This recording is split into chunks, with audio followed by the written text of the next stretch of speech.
Do you know the spirit of homosexuality? If you don't, or there's some confusion in your heart, I have a story to tell you. If you have been sleeping under a rock, as most of us have, you might have missed that the world as we know it will soon end. Levitating boards, robots that seem human, self-driving vehicles, and aliens aren't the highlights of 2024.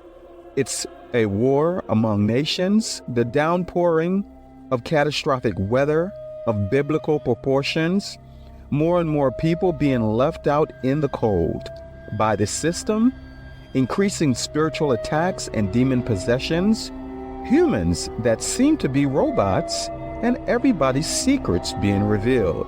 But wait. Among all those things I've just mentioned, I left out one highly massive event, and I did so because it's incomparable. We are in the end times, the Most High Father YAHUAH timeline for recompense is here. The most unimaginable catastrophe to happen is at hand. Are you ready? This is at Journey 365. I'm your host, Patrick Andrew Kelly. Join us Monday at 10 p.m. for our book tour, When Called by God, a memoir that chronicles my journey from 3 to 51 years old. Discover a story of divine inspiration and personal growth. Key exploration points will be my spiritual awakening, pivotal moments reinforcing my divine connection, challenges I overcame through faith, and the impact of answering God's call. When Called by God is a testament to the power of faith, the beauty of personal growth, and the extraordinary journey that unfolds when we heed the divine call. So join us tomorrow night at 10 p.m.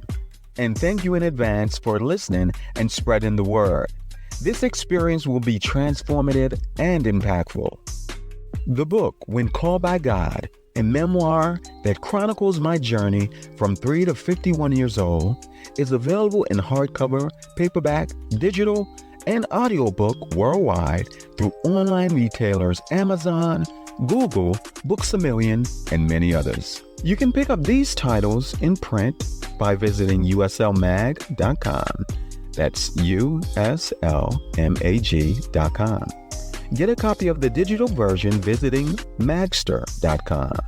That's magzter.com. Or just Google the title, When Called by God, inspired by USL Magazine.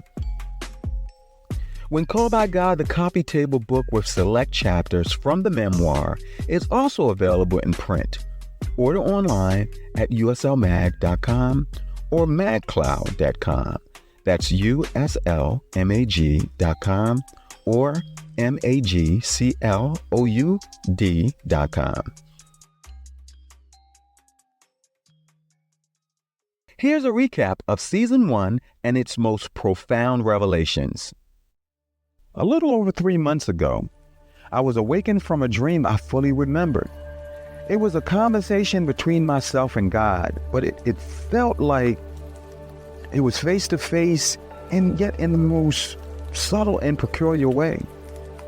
I seemed to be in a dream state. I remember dreaming about this guy I had met at the gym who was always positive and shared healthy tips with me. I was thinking, why am I dreaming about this guy? Well, from that dream came a conversation with God about him.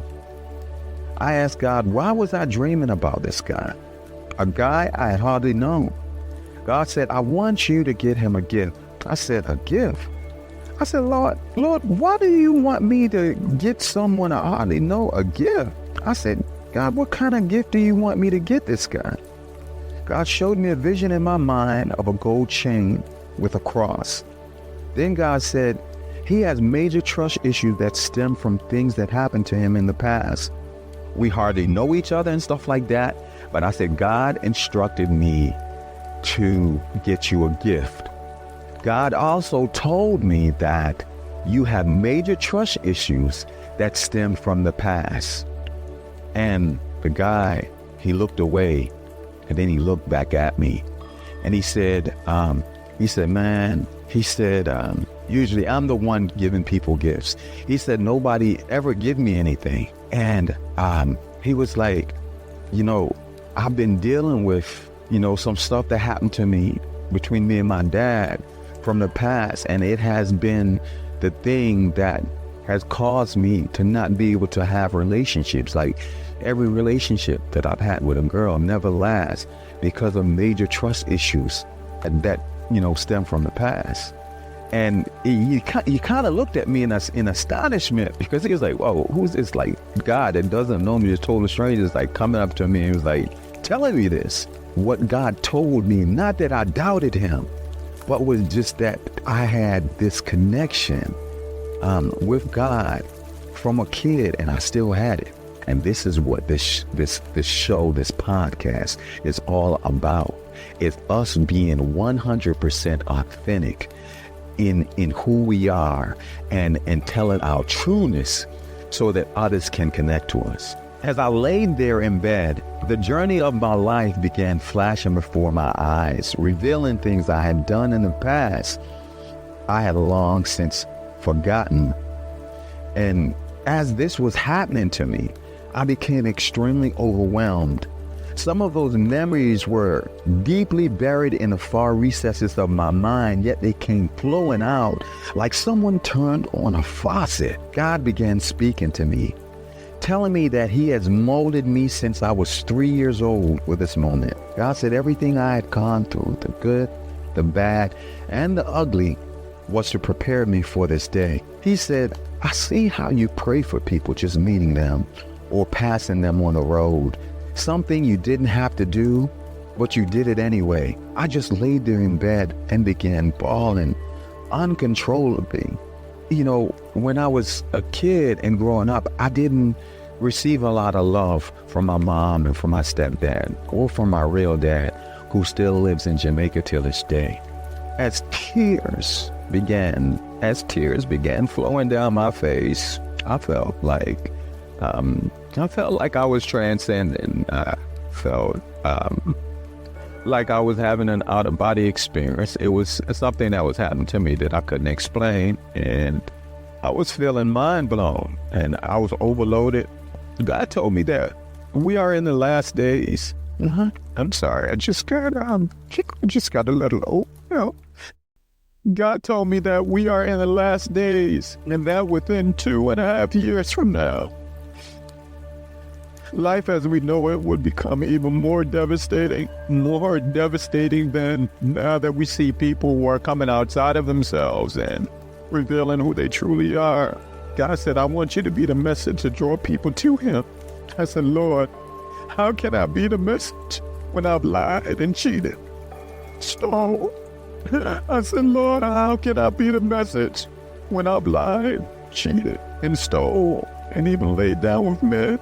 God said, come as you are and be delivered. As I continue bawling, God said, I want you to be the message to get people to know who they are, to deal with their past traumas, to let go of their hurt, and receive deliverance. When I finally came out of the dream state I was in, I didn't feel like myself. The air I was breathing was different. It was crisp. It was like I was floating on air. I was joyous. A day or so later, God spoke to me again. God told me that the people from the tribe, descendants of Jacob, who was massacred, driven from their land, and was later sold off in bondage from the slavery coast, their time of deliverance was at hand, and that they would take their rightful place. The 430 years was almost up, and that everyone who played a part in their demise, their destruction, who took advantage of them, would stand in judgment and lose their standing. Everything they have to those people, they would stand in judgment and lose everything they have to those people. There isn't a stone where they can hide, a building high enough, a bank account too big, or enough lies to cover up other lies. Everyone would stand in judgment. Looking at my life full circle though, God told me I was going to minister to people when I was about 9 or 10 years old. And because preaching wasn't my interest, nor did I want to minister to anyone. I started running, and God chased me and gave me many good whippings. You know, when you ask a child, hey, what do you want to be when you grow up? It wasn't a pastor. But now that I think about it, I have been ministering to people my entire life, but I just didn't know it. I was thinking of a traditional pastor on a pulpit, but God knew there would be so many ways He would get me to heed to my calling. See, I grew up in church and had witnessed so much dysfunction, it turned me away from church. But God was always in my heart. At every turn, God was there. And now I know that every part of my journey was a purpose, a plan by Him, even when I would run the other way. Now, 51 years old, through God's grace and mercy, my rebirth is now 15 years in the making and counting. Yes, I said and counting because I'm still being delivered. I still have things that I deal with that God is helping me with. As you journey with me and others who will take part in the spiritual awakening, this journey, expect to be delivered no matter who you are, no matter what relationship it is that you have with God. And for those who do not believe in God, He believes in you. And I cannot wait to hear your story. I'm Patrick A. Kelly, and this is my journey chronicled by significant incidents in my life that made me who I am today. At age 3, I was molested by a family member multiple times, and then later by a friend of theirs. At age 6, I almost died and experienced my first supernatural and spiritual encounter, which has become a part of my being and has always stayed with me till this day. At age 8, and continuing on for the next 6 years, myself and my siblings were tortured. Myself and my siblings were tortured by my mother and stepdad. My sisters were molested. At age 10, my mother used to pit me and my sister, who are by the same mother and father, against our sisters, stepsisters. At age 15, I developed a sexual addiction that lasted until my mid to late 30s. At age 17, I was abandoned and felt alone, felt unloved.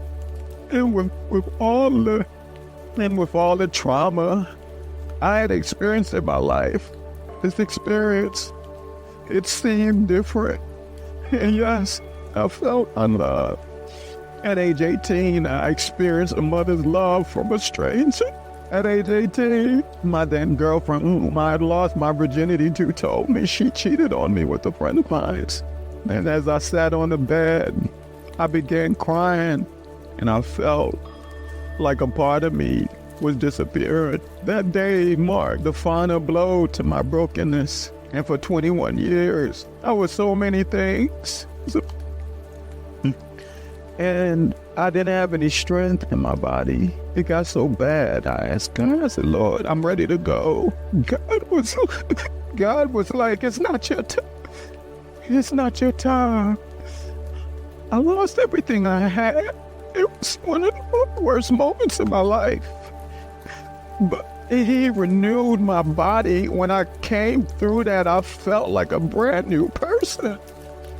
And He gave me back everything I had lost, and then some. I lost my voice for a year and a half. I couldn't speak. At 51, God revealed to me my true purpose. And ever since I was a kid, I always knew that there was something special for me to do. I just didn't know what it was. And at 51, after all the running and all the stuff that I had gone through, God finally revealed it to me. At age 51, I overcame the power of lust and had a transcendental experience, an out-of-body experience. At age 51, I stopped running from God and have embraced fully my destiny to the calling to be the message. I just want to say that in order for me to be the message, in order for me to do this podcast and to do the show, I had to lay myself bare as I'm doing now. So you can understand that this isn't a game at all. God is using me. He's using me to be the message for you. And He says, come as you are and be delivered. But in order for you to do that, you have to bear yourself to him and everyone. Because of our strength, God don't give us more than we can bear. And if he put you through something like what I've gone through or what you have gone through or what you're going through, it means that you're strong enough to handle it. And he didn't give you that. He didn't give you that blessing for you to hold on to it. He gave it to you so you can share it with other people so that they too can be blessed, can be delivered, and know the love of God. I can't tell you how many times I was like, you know what, I can't do this. I'm not going to do this. But God was there with me every step of the way. He said, if you are going to embark on this journey, you have to bear yourself. You have to bear your soul to everybody if you're asking them to do the same. So I did it. You know, it was very emotional for me. A lot of those memories, you know, were from way back, and they were very strong memories. Some of them were traumatizing, but I thank God that he blessed me and gave me the opportunity to do this. And I hope that by you listening and continuing to listen to this podcast, that you are forever changed for the better, that you are blessed, that you receive deliverance, and that you also help others to receive deliverance as well. Thank you. Thank you for this. So this episode 2, A Tainted Little Soul, is about that molestation, that time that I'm basically taking you guys back to when I was 3 going on 4, when I was molested all the way up till I was almost 7 years old. So without further ado, here is A Tainted Little Soul. Some would assume a child at 3 years old may not remember who they were once 4 or so decades have passed. But when something so subtle in understanding bores their soul, it transcends time. A memory is so powerful that it is never forgotten. It never leaves you, no matter how hard you try to forget, how little understanding you have of its effect. This memory transforms you into things you don't understand, and does it intentionally without regard to you, your control, or anything else that should be a stopgap, a firewall, a protection to tender souls who require security and safety at all costs, at every effort. See, this thing had transformed me, molded me into an incomprehensible something. The transformation was out of my control, and I had no say. Changed forever, tainted, impure, and used good was how I felt. But one day my aunt was watching me, and she called me into the house while I was playing with my friends outside. When I came inside, she was lying on the bed in her underwear. She said, "Papa, come here." Papa was what they used to call me. When I came to her, she removed her underwear and took my little hands and placed it down there. I vaguely remember our conversation, and maybe it was a primer or a demand, but I remember touching her down there. As she kept asking me to touch her down there on different occasions, I began thinking how ugly this thing was, and it felt funny. I didn't know why I was touching her down there, but it felt like I was playing with one of my toys at first. As I got older, around 6, I became bored doing that, touching her down there, and I began resisting, and she would force me to touch her. She asked me to touch her down there one day, and I said no. Vaguely, she was saying things to me. I can't recall what she was saying, however. It felt like a defense to why she needed me to do it, to touch her down there. Just before coming to the States, I was almost, I think, about 7 years old. And my uncle and one of my girlfriends, a little person, were at home. I think my uncle was watching me because he was older, in his mid to late teens. And I found myself messing around with my girlfriend, touching her the same way my aunt would ask me to touch her. At that age, I still didn't know what that meant. Still, I felt something was changing inside me as I did it. That day marked the beginning of my exploration, and I thought I was transforming into something I didn't know. I remember playing alone in my grandparents' yard as the summer continued. My auntie was watching me that day, but left me alone. She left me alone to go up the street. After she left, I had a visitor.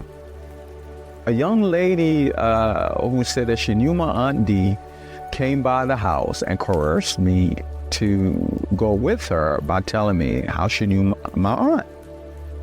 I don't recall what she said, but it made me feel safe. So I went with her. And she took me down the gully on my grandparents' land, told me to lay down on the ground, and got on top of me and began saying things. As she moved around, all I could think of was how she felt so heavy on top of me, feeling her warm breath on me, and that a stone had started digging into my back. When she finished, I got up from the ground with just my little shorts on. I was naked from the waist up, and my clothes were all dirty. When she left, I went back to playing with my toys. And I didn't tell anyone what had happened to me that day, but it confused me further. I didn't understand why these things were happening to me, but I was changing and didn't know why. Later that summer, I came to the States, and I never saw my aunt again or talked with her about what she did to me. It was a confusing time. It was a confusing time for me, and being in the States wasn't different. I later developed sexual habits that became even more massive than I was intelligent enough to comprehend. I started becoming confused about who and what I was. I'm not privy to all that God knows, or even know his understanding as to the order of the travails of my life. But what happened to me as a child, a toddler, had a profound effect on my entire life. And might not I have been molested by one of my favorite aunts and her friend, would I be the same Patrick A. Kelly, the one that God wants to use to bring others to him? Would my lack of experience or incidents that molded me to be here right now have been enough to tell this story? Would my life be evident and provocatively sufficient to compel the soul and touch others who have experienced similar experiences and incidents to become storytellers and receive strength in their deliverance?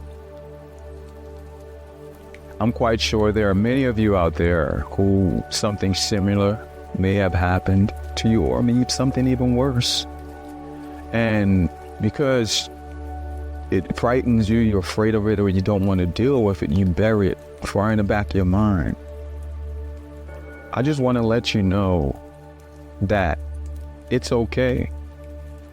It's okay to confront your past, and it's okay to confront those things that have caused damage to you. Tell your story.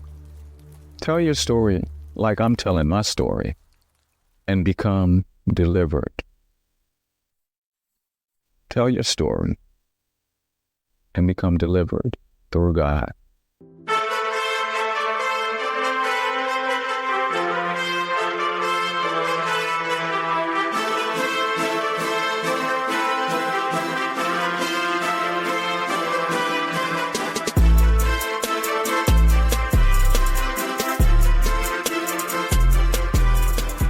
Welcome back to @JRNY365.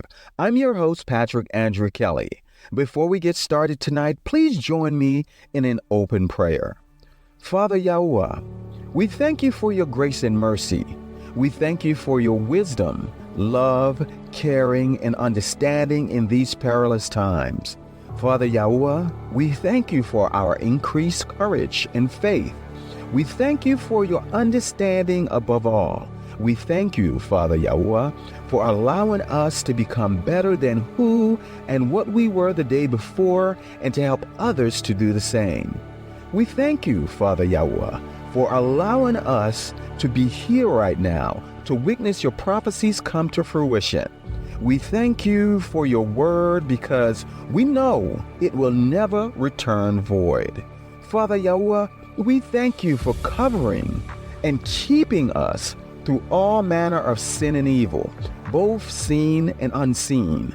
We thank you. We thank you for our guardian angels who watch over us, protect us, teach us, and keep us in isolation, protecting us from all manner of sin, evil, witchcraft, plots, plans, and agreements to our detriment. We thank you, Father YAHUAH, for keeping us in your will and giving us a purpose and a destiny to fulfill. Father YAHUAH, we thank you for delivering us so that we can appreciate you for who you are and not what you can grant us. May our words spoken and our actions be nothing but upliftment to your name. Father YAHUAH, may our words spoken and our actions be nothing but upliftment to your name, Father YAHUAH, and upliftment to your word. May we be a guiding light, a beacon on top of a hill, shining so bright that all may see and glorify our Father YAHUAH, which art in heaven. Thank you, Father YAHUAH, in the name of your Son and our Savior, YAHUSHA.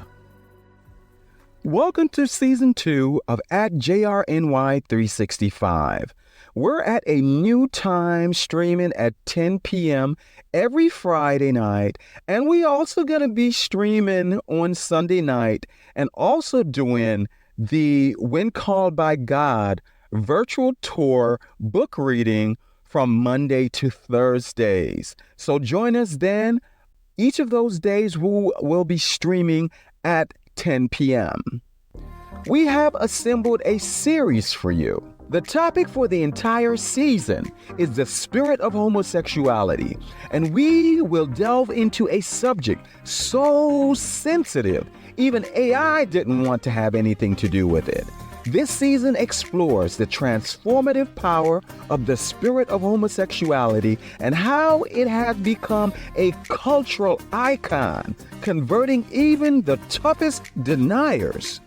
From the story of the little baby boy to the unbeknownst flirtation of the Heteros and much more. Season 2 starts with the undeniable questions. Were you born homosexual? Have you considered how your preference aligns with the Most High YAHUAH's word? At what point can we have a straight-faced conversation about the rapture? And are you ready? Leading into the final episode, the podcast promises to touch on every point from when I turned homosexual to God's word and the homosexual covenant of marriage to the Clarion call for saved lives and so on. Between all the chatter, tears, deliverance, and so on, we will overcome some personal struggles. We will address broader cultural shifts and explore how our faith can provide a compass in these turbulent times. We'll be joined by thought-provoking guests, share potent testimonies, and offer practical guidance for living out our calling in an increasingly complex world. Whether you were a listener from last season or joining us for the first time, I invite you to open your heart and mind as we embark on this journey together. Let's challenge ourselves to grow, to love more deeply, and to be the change we wish to see in the world. Get ready for raw honesty, inspiring stories, and transformative insights. This is at JRNY 365 Season 2. Let's begin.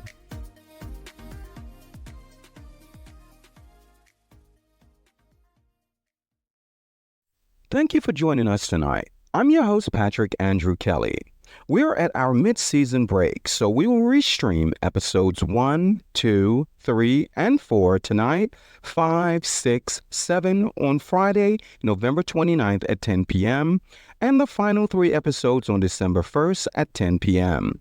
We will pick back up with episode 11 on Friday, December 6th, where we will continue with the theme, The Spirit of Homosexuality, Marcus's visit from an angel through a prophetic dream, and the repercussions of trying to fit your own ideology in the Most High's command. Without further ado, here is episodes 1, The Spirit of Homosexuality, The Little Baby Boy, parts 1, 2, 3, and 4. There was a little baby boy born in 72 who was set apart from his birth mother just a couple of years later. Left to live with his grandmother in the country, no one around him knew who this little baby boy was or the potential of this little baby boy, but the Most High, YAHUAH, his guardian angel, his God-fearing grandmother, and Lucifer morning star, Satan. See, this little baby boy had a destiny that the Most High knew of pre-conception, and Satan learned early post-conception. The little baby boy's destiny was such a threat to Satan that he devised a plan to destroy this little baby boy in any way that he could. Born from a hellraiser mother who would later play a pivotal role in this saga, it seemed that the little baby boy was predestined for failure and demise. With all who Satan was, with his cunning prowess and several millennia of tricks, he could never account for the many ways the Most High YAHUAH would use even him for his glorification and the safety and protection of this little baby boy. A well-polished and refined plan, Satan weaved his web, sending out a clarion call to all his minions, the ones most professional at their craft. The one minion who answered the first call was attached to the little baby boy's aunt, and it would weave such a devastating blow to the little baby boy that his destiny not to father children was indeed sealed. Discover other titles from Adspire 1, such as Inspire by USL Magazine, which has 2 recent issues, When Called by God, Patrick Andrew Kelly, and The Embrace Method, Vladimir Louison. Available in print and digital. The book, When Called by God, a memoir that chronicles my journey from 3 to 51 years old, is available in hardcover, paperback, digital, and audiobook worldwide through online retailers Amazon, Google, Books A Million, and many others. You can pick up these titles in print by visiting uslmag.com. That's uslmag.com. Get a copy of the digital version visiting magster.com. That's magzter.com. Or just Google the title, When Called by God. Inspire by USL Magazine. When Called by God, the copy table book with select chapters from the memoir is also available in print. Order online at uslmag.com or magcloud.com. That's uslmag.com or magcloud.com. traveling almost 52 years into the future, you'll have a clearer picture created to get the complete picture of Satan's hell-bent reason for destroying this little baby boy. See, after the many death attempts, molestation, spiritual attacks, setbacks, broken hearts, torture, and being held in the grips of the spirit of homosexuality, this little baby boy, who was now a full-grown man, walked the earth thinking he was meant to be alone the rest of his life, never to have a family, never to have offsprings, forgotten in the grander scheme of things. This grown man was so cunningly deceived, he even believed Satan's plan and had come to terms with it, for it had taken root in his mind and settled. But that was the basis of Satan's entire plot, to either destroy this little baby boy at his earliest lifespan, and if that didn't work, enact Plan B with a continued deluge of attempts on his life while suppressing his advancement, or Plan C, where he would create a most elaborate deception to deceive the now grown man to think that he was never meant to have children, a wife, or even feel the affection of unadulterated love, a parting gift indeed to be granted by the spirit of homosexuality. Continuing almost 52 years in the future, this now grown man was approached by the Most High YAHUAH after surrendering to his will, who would tell him he was to have a wife. They would bear 10 boys, the first being born at 54. These 10 baby boys would grow to be the catalyst to usher in the Most High's renewal of his peoples walking into their covenant with him, and the dawn of a new world, less enemies, sickness, poverty, greed, false idols and prophets, and many manners of bondage. The little baby boy, now fully grown, would also help transform the minds of those stuck in despair and downtrodden by gripping traumas and grief, to prepare them to walk into the covenant their people have with the Most High YAHUAH. Just 3 years after that little baby boy was born, Satan's clarion call made its way to a spirit, the spirit of homosexuality, that lived in one of his aunts. Now, the homosexual spirit being the granddaddy of all spirits, a spirit that lived and thrived by passing from one generation to the next. That little baby boy's tender psyche was infiltrated. Like any virus or contagion, it begins to replicate, transforming that little baby boy who never stood a fighting chance, or at least that was what Satan thought. But why was one of the most heinous and lethal of all Satan's spirits let loose on a child just learning how to walk, to talk, to experience the world around him? The little baby boy never had a chance to defend himself. The spirit of homosexuality grabbed hold of the little baby boy through repeated sexual acts brought on by the aunt. The first sight of corruption began to take hold in the little baby boy's personality as he turned 1, 2, and then 3 years old. With a personality, pre-adolescent, and a brain out of formation, the little baby boy begins to transform and become disfigured by the evil spirit. Confusion sets in, and an identity crisis looms. A battle over the little baby boy's identity is lost, but the Most High Father, YAHUAH, is left to win the war. At first glance, the little baby boy was becoming something no one knew was possible in that little town, which was close-knit by families living there for generations. In Portland, where family trees were as intertwined as Georgia's kudzu vines that crept along garden fences, change came as suddenly. Yet, within this tapestry of sameness, something malevolent was taking shape.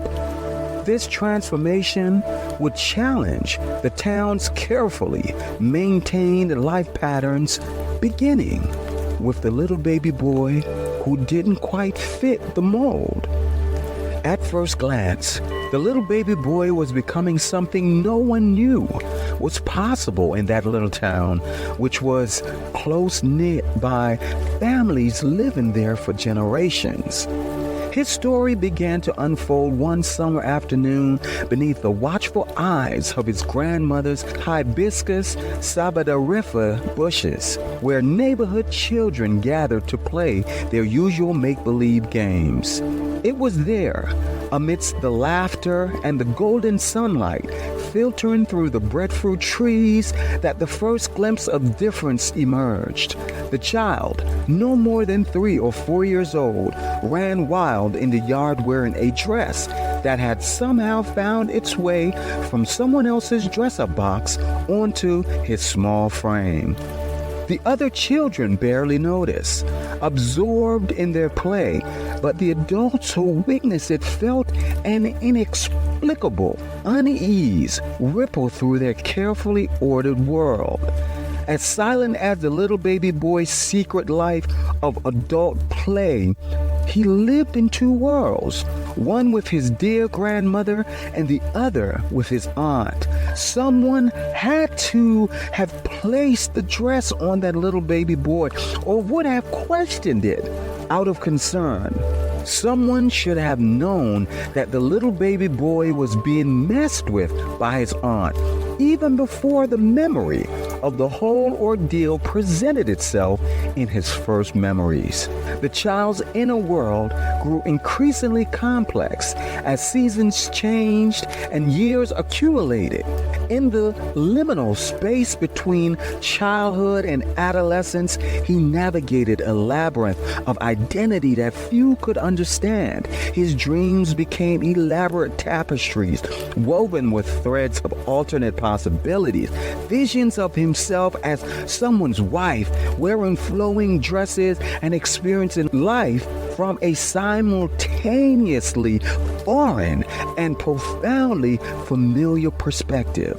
These weren't mere childhood fantasies, but rather an intricate universe he had constructed by a psyche disturbed and ever-changing, an effect of the spirit of homosexuality. In this private world, he lived out his entire lifetime. First dates with young men, wedding ceremonies where he wore white, and even the miracle of carrying and nurturing new life within him. The boy, now a preteen with a boundless and vivid imagination, crafted these scenarios with such detail that they felt more accurate than the world around him. But destiny has a way of asserting itself, like finding its level in water. As puberty approached, something shifted in the teenage boy abruptly, like the victor of a war carrying away the spoils, bringing the first whispers of adulthood understanding. Like a fog lifting from a morning landscape, the feminine aspect of his fantasies began to dissolve, leaving behind a more precise, though no less complex, sense of self. The dresses and dreams of motherhood faded like old photographs left too long in the sun, their absence as mysterious as their arrival had been. What remained was a new kind of yearning, simpler perhaps, but no less profound. The little baby boy, now a teenage boy, longed for male companionship that transcended the boundaries of typical boyhood friendships. He dreamed of finding an ace, a special friend who would understand him without words, who would share his jokes and secrets, who would be there for both the ordinary moments and the extraordinary ones. This transformation wasn't a sudden awakening, but a battle cry of emergence, like a Komodo dragon climbing a tree after hatching, while being preyed upon by the victor of his lost battle in the identity crisis. Previous versions was wrong, a deception of the worst kind that mangled the teenage boy from childhood and created falsehoods and significant doubt in the now teenage boy. In Maryland, where change was viewed with suspicion and the tradition of man and woman was as solid as the cement foundations of its oldest homes, this metamorphosis went largely unnoticed by most. But for the teenage boy, it was everything. A quiet revolution of the soul that would shape his future and challenge his understanding of what was possible. Or was it the Most High intercession? Discover other titles from AdSpiral One, such as Inspire by USL Magazine, which has 2 recent issues, When Called by God, Patrick Andrew Kelly, and The Embrace Method, Vladimir Louison. Available in print and digital. The book, When Called by God, a memoir that chronicles my journey from 3 to 51 years old, is available in hardcover, paperback, digital, and audiobook worldwide through online retailers Amazon, Google, Books A Million, and many others. You can pick up these titles in print by visiting uslmag.com. That's uslmag.com. Get a copy of the digital version visiting magster.com. That's magzter.com. Or just Google the title, When Called by God. Inspire by USL Magazine. When Called by God, the copy table book with select chapters from the memoir is also available in print. Order online at uslmag.com or magcloud.com. That's uslmag.com or magcloud.com.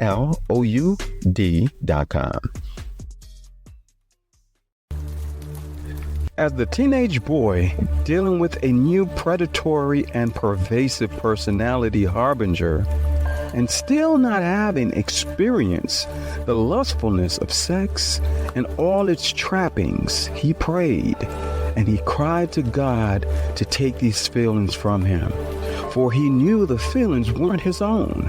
The teenage boy cried many nights, not wanting to be this other person with a duality that had now taken residence in his mind. So he cried and cried and cried and asked God to take these unnatural feelings and visions from him.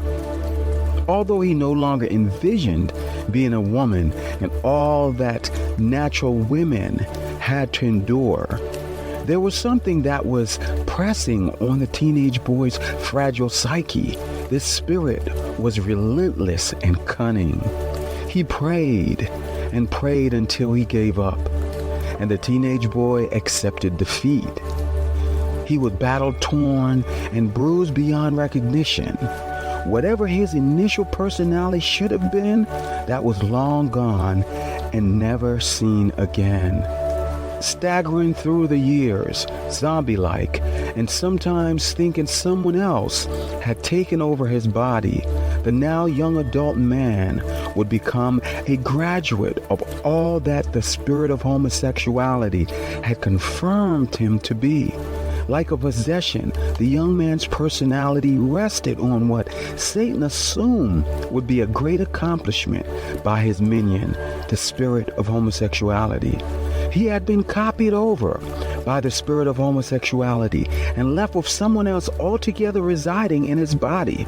A most formidable power expressed in the Matrix by Agent Smith.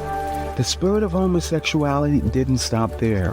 Once it had transformed the young adult boy's mind, it would go deeper into perversion and corruption. Finally, the first defiling, a sin of great detest from the Most High, YAHUAH, for his body, a temple, could no longer house the Holy Spirit.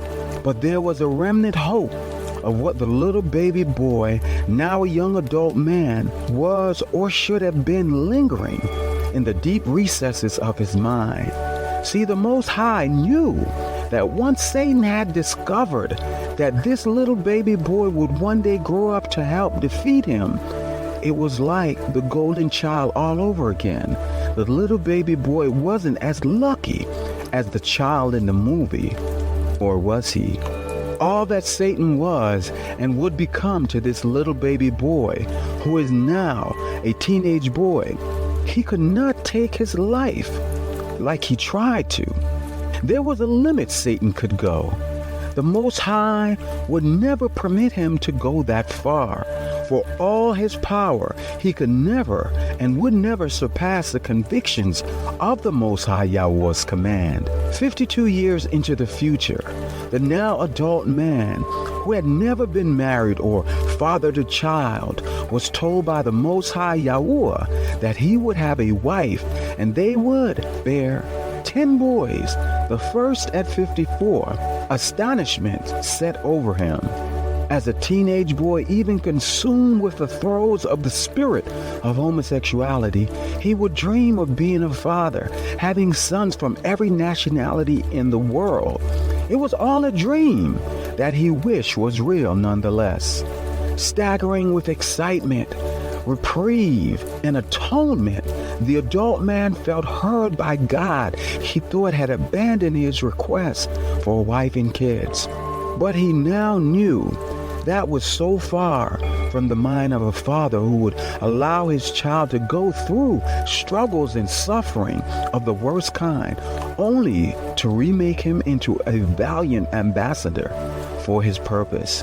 The Most High YAHUAH would use all Satan's scheme upon the little baby boy through pubescence, young adult, and adulthood to mold him into a fervent soldier for the kingdom of heaven, to usher in his will and for the will of his chosen people. This concludes the introduction of the story, The Little Baby Boy. However, I reserve the right to go back to this subject matter or even expound on the grown man's life if there's anything to report. Now let's go into our discussion on the intricacies and ways of the spirit of homosexuality. The Holy Spirit explained to me that the spirit of homosexuality is a malignant spirit that transfers to people through their bloodline at conception. And if one of the parents of the fetus carries the spirit of homosexuality, this spirit can then transfer to the fetus and metastasize. Now, let me explain in deeper meaning what the Holy Spirit said about the spirit of homosexuality. To have a clearer understanding of what is considered actions of the spirit of homosexuality, I need to break it down a bit further. The Holy Spirit explained to me that any actions outside what the Most High YAHUAH deems natural actions between a man and a woman for the consummation of a child are acts of the spirit of homosexuality. This means masturbation, placing your mouth on things and in places God never intended it to be placed. Men and boys place their penis in places where God never intended the penis to be placed other than the vagina of a woman. These are all actions of the spirit of homosexuality. It makes no difference if two people committing these acts are of opposite or same sex.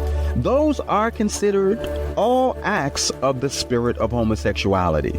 So, a heterosexual man or woman is committing a homosexual act by getting and receiving you know what. And also, when the man places his penis at the back door of a woman or a man, these are all actions perpetrated by the spirit of homosexuality. Yes, a straight person has been defiling their bodies, committing homosexual acts as two people of the same sex do. These are all considered by the Most High, YAHUAH, as a defilement of the temple that inhibits the Holy Spirit from residing in their temple as God intended. Thus, these are sins committed against one's body and the Most High, YAHUAH. When the spirit of homosexuality gets a hold of you, its main job is to defile the temple, eradicating the true essence of who you are or will become, both inside and out. Because it usually attaches itself to a host at birth or during a baby or toddler's most innocent years, it can transform the host without detest. However, in a world more rampant with sin predicated by the violation of sexual prowess, the spirit of homosexuality's new mission is to now attach itself to those who escaped its clutches at birth or as a toddler.